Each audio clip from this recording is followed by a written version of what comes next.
Israel के ताबड़तोड़ हमलों के बाद घुटनों पर आया हमास। गाजा में बचे सभी बंधकों को रिहा करने के लिए तैयार। हमास के गाजा प्रमुख ने कहा कि इजरायली जेल में बंद फलस्तीनियों के बदले बाकी बचे सभी बंधकों को रिहा करने के लिए हमास तैयार है और इस बारे में जल्द वार्ता करना चाहता है ताकि इस क्षेत्र में युद्ध समाप्त हो सके। इजरायल के साथ अप्रत्यक्ष वार्ता के लिए हमास वार्ता दल का नेतृत्व करने वाले खलील अल हया ने टीवी पर दिए भाषण में कहा कि हमास को अंतरिम युद्ध विराम समझौता स्वीकार नहीं है। क्षेत्र में युद्ध पूरी तरह से रुकनी चाहिए। गाजा के लोगों को दिन में एक बार मिल रहा भोजन।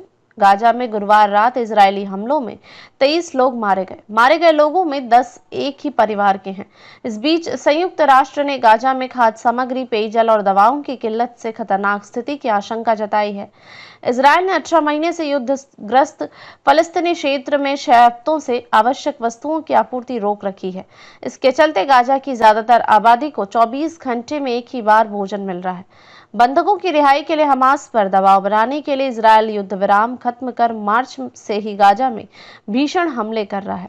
खान यूनिस शहर में ताजा हमले में एक ही परिवार के 5 बच्चे, 4 महिलाएं और 1 पुरुष मारे गए हैं। ये सभी जलकर मरे हैं, जबकि उत्तरी विभाग में किए हमलों में 13 लोग मारे गए हैं। इजरायली सेना ने कहा है कि वह अपने हमलों में आमजनों को बचाने का हर संभव प्रयास करती है।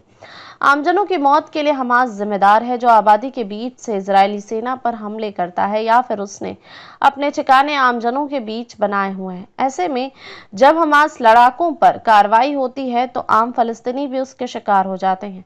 इस बीच लेबनान ने इजरायल पर रॉकेट हमला करने वाले लड़ाकों के एक समूह को लेबनानी सेना ने गिरफ्तार किया है। इन लोगों ने मार्च में इजरायल पर हमला किया था, जिससे दोनों देशों में तनाव बढ़ गया था।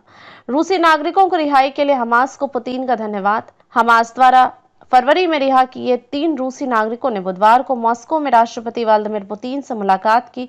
पुतिन ने रूसी नागरिकों की रिहाई के लिए हमास को धन्यवाद दिया है। ये रूसी नागरिक अक्टूबर 2023 में हमास के इजरायली शहरों पर हमले के दौरान अगवा किए गए थे। ये सभी तभी से हमास की कैद में थे। रिहा होने वाले अलेक्जेंडर ट्रूफानोव और उनके परिवार के 2 सदस्य हैं।